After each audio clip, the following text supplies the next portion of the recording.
Washington. Scott Gottlieb, the Commissioner of the Food and Drug Administration, came to the job with a resume straight out of the Trump administration's playbook. A millionaire with a libertarian bent, he made his money working for the industry he now regulates, and had investments in 20 healthcare companies whose products could come before the agency for approval. Pharmaceutical and medical device executives enthusiastically supported his nomination, while consumer and public health groups sounded the requisite alarms. Unprecedented financial entanglements, complained Senator Patty Murray, Democrat of Washington, during his confirmation hearing. Now, more than 9 months after he was confirmed, Dr. Gottlieb has achieved something unusual among President Trump's appointees. He has quieted some skeptics, while also managing to keep industry supporters content and the president on his side. He has done so by making moves to protect public health while also offering rewards to industry double plays that have some willing to give him a second look. He doesn't want to blow up the agency, said Mark I. Schwartz, a Washington lawyer who worked at the FDA in Republican and Democratic administrations. Drive.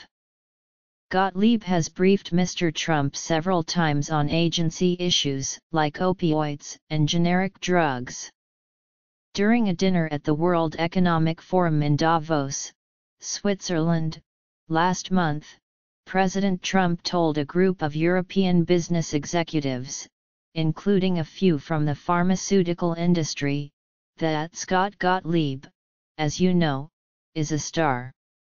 So far, the commissioner has displayed a collaborative management style, seeming to allay the concerns of some career employees who had balked at his industry ties and were dismayed by articles he had written criticizing the FDA. He has overcome some divisions by promoting several agency veterans, but he has also hired a few industry insiders for top positions. He is described by staff as energetic and intense. While holding town hall-style meetings before making decisions, he's being thoughtful, he's being deliberative, said William Hubbard, who retired from the FDA after 30 years, including work as a consultant to a former commissioner, Dr. Margaret A. Hamburg, until she stepped down in 2015. He seems to be putting aside some of his more extreme rhetoric from when he was outside, and working through the issues with a public health orientation. Although Dr. Gottlieb declined to be interviewed for this article, he is quite chatty online. He issues lengthy statements after nearly every major decision, and banters on Twitter, chiding reporters for eating unsafe Thanksgiving leftovers or laughing along at jokes about his skinny jeans, or his prized backyard chickens. I thought he was a bad pick, said Andrew Kolodny, a CO director of opioid policy research at Brandeis University. But I may have been wrong.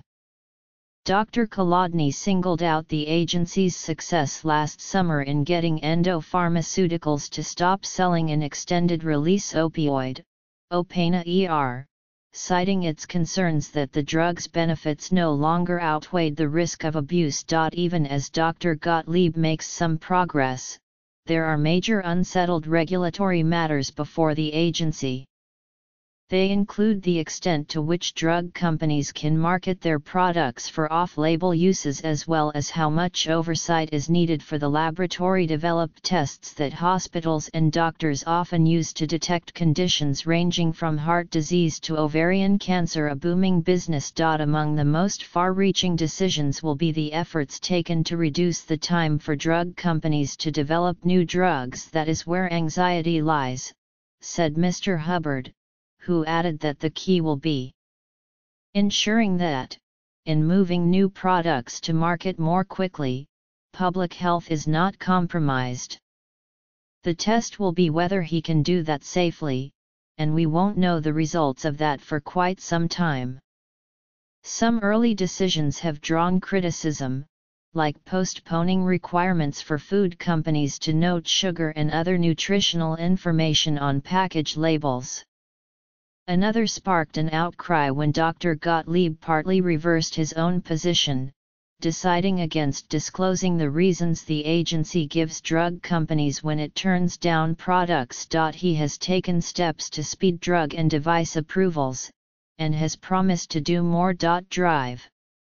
Michael Carome, director of the consumer group Public Citizens Health Research Arm and a former health department official, opposed Dr. Gottlieb for the job, and has not seen anything to change his mind. The bottom line is this: he's pursuing a pro-industry deregulatory agenda that ultimately is going to put patients at risk, Dr. Carome said. The FDA now views industry as their customers, and they need to keep them happy. Dr. Gottlieb's Republican credentials made him a strong candidate for the agency's top post from the beginning. He had previously worked for both the Department of Health and Human Services and the FDA during the administration of President George W. Bush. But his chances were not clear early last year, after President Trump vowed to slash drug regulations and, in an address to Congress, described the F.D.A.'s approval process as slow and burdensome. Other names surfaced, like Jim O'Neill, an associate of the Silicon Valley billionaire Peter Thiel. Mr. O'Neill had suggested that drugs could be approved without first proving they worked and supported the creation of colonies at sea that would be beyond government reach. Those views made Dr. Gottlieb look mainstream by comparison. So after a hearing that focused on his ties to the drug and device industry, he was confirmed by the Senate, 57-42, on May 9. Critics pointed to Dr. Gottlieb's stints on advisory boards for pharmaceutical companies, among them GlaxoSmithKline and Daiichi Sankyo, and his consultant work for others, including Vertex Pharmaceuticals and Bristol-Myers Squibb. His investments through New Enterprise Associates, a venture capital firm, and T.R. Winston & Company, an investment bank, were also called into question. Earlier in Dr. Gottlieb's career, before attending the Mount Sinai School of Medicine, he worked as a healthcare investment banking analyst for Alex. Brown & Sons. That experience, Dr. Gottlieb has said, benefits the FDA because it helps him understand the industry. He has recused himself for 2 years from matters concerning about 20 companies with which he was associated in accordance with the White House Ethics Pledge. The day he was sworn in, he sold all of his health-related stock, including investments in Tolero Pharmaceuticals, Collective Health, and U.S. Renal Care, according to a financial report filed with the Office of Government Ethics. He purchased government bond funds. Like most of Mr. Trump's appointees, Dr. Gottlieb has also hired industry lawyers and lobbyists whose former clients often have business before the agency. Among them are Jack Calavrattinos, an associate commissioner who had lobbied for the device maker Covidien, now owned by Medtronic, for 7 years, Nina Devlin, a senior communications advisor who was the head of global communications at Mylan, makers of the EpiPen, and Rebecca K. Wood, who was a partner in the law firm Sidley Austin and is now the agency's top lawyer. According to her financial disclosure forms, Ms. Wood did legal work for many of the drug industry's largest companies and trade groups, including AbbVie, Bayer, St. Jude Medical and the Medical Information Working Group, which favors the expansion of off-label uses for drugs. She also worked for New Enterprise Associates, in which Dr. Gottlieb was a venture partner. An agency spokeswoman said that Ms. Wood has had to recuse herself already from several matters, but declined to detail the issues involved. By taking a more conventional approach to the job, Dr. Gottlieb stands out among other presidential appointees, some of whom have aggressively rolled back regulations or are curtailing the scope of their agency's powers, as at the Environmental Protection Agency and the Department of Energy. He has already disagreed with an administration position, objecting to a plan to move an international food safety division to the trade office, saying it would hurt the country's reputation as a food watchdog. The administration backed down on the trade matter, but Dr. Gottlieb has been forced to compromise on other issues. Last October, he questioned proposals backed by Vice President Mike Pence and others that would give terminally ill patients greater access to experimental treatments. He did make a concession promising that the FDA would find a way to make it easier for patients to get some of those treatments, although he noted that the agency already approves 99% of such requests. Mr. Trump also recently told Republican lawmakers that Dr. Gottlieb was leading the effort to get legislation passed by Congress. That balancing act has also been on display in Dr. Gottlieb's approach to regulating tobacco. Last July, he sent tobacco stocks into a dive after he vowed to take aggressive steps to render cigarettes non-addictive by forcing manufacturers to cut nicotine levels. But even as he railed against big tobacco, Dr. Gottlieb softened the blow by delaying for several years the deadline for companies to comply with tough new rules on e-cigarettes, cigars, and other products. At the time, he said smokers needed better and more substitutes to get them off nicotine. But whether he can maintain that balance remains to be seen. Last month, an FDA advisory committee rejected a major alternative tobacco product to be considered under the new regulations, saying its manufacturer, Philip Morris International, could not claim it was safer than cigarettes. The product under review was the IQOS, a heated tobacco stick device that the company wanted to market as a healthier alternative to cigarettes. If the industry can't overcome such hurdles for approval or finds the process too cumbersome and expensive, Philip Morris is spending billions of dollars developing smoking alternatives that would need agency approval. Dr. Gottlieb's efforts to straddle the division between public health and commerce could be hobbled. Despite the panel's rejection, the experts questioned the science behind the product. Agency officials were quick to say they would continue reviewing Philip Morris's studies and would ask for more information. Kenneth Warner, a tobacco control expert and Dean Emeritus of the University of Michigan School of Public Health, said he found it surprising that the FDA was taking such strong steps to rein in the tobacco industry. It's somewhat ironic to me that it takes a Republican administration to think about a new regulation like that would have a benefit for public health, he said. Congressional Democrats, though, are still smarting from Dr. Gottlieb's decision to extend the deadline for compliance with new e-cigarette rules, which took effect in 2016.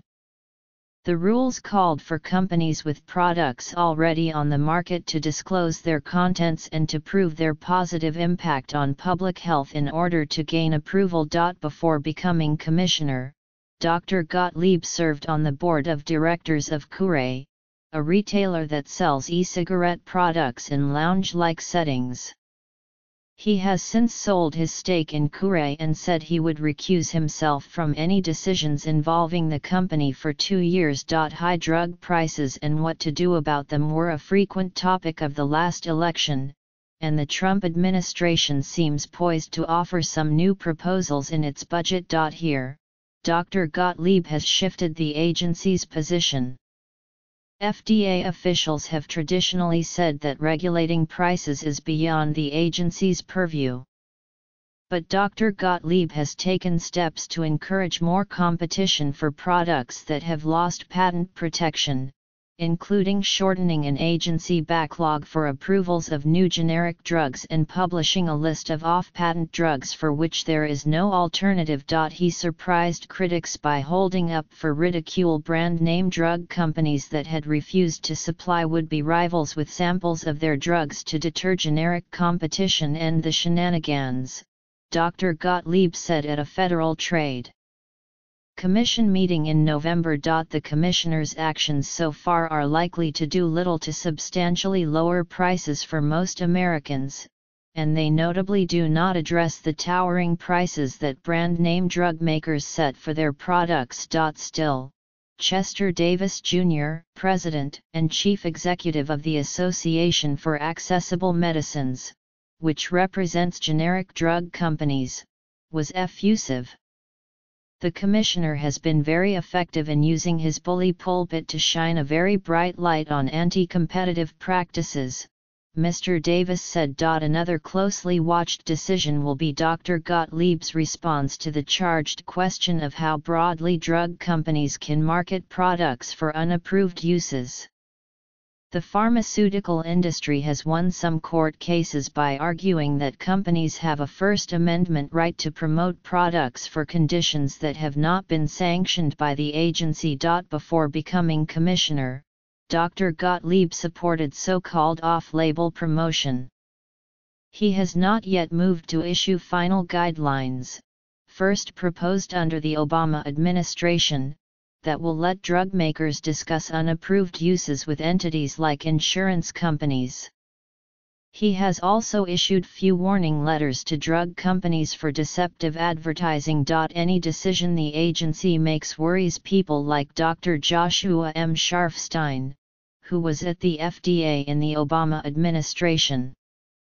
If the FDA surrenders on First Amendment issues, there could be very serious consequences for the agency's ability to do its job, he said. Senator Murray is still concerned about Dr. Gottlieb's leadership, saying the agency wasn't doing enough on nutrition or to keep children away from tobacco products. She added that the FDA is too often focused on doing what's best for massive corporations, rather than patients and families. Senator Elizabeth Warren, Democrat of Massachusetts, was also an early critic, but she has grown more supportive. Dr. Gottlieb is willing to tackle tough problems, Senator Warren said. I let him know when I think he's got it wrong, and when he's got it right. Jennifer Miller, an assistant professor and clinical trials transparency expert at New York University School of Medicine, said a pilot program started by Dr. Gottlieb, in which pharmaceutical firms voluntarily release information about their clinical studies for approved drugs, was a step in the right direction. The industry is already trending toward releasing them, Dr. Miller said. It's a safe time to roll out a pilot. I think he'll likely be successful and learn what works and what didn't.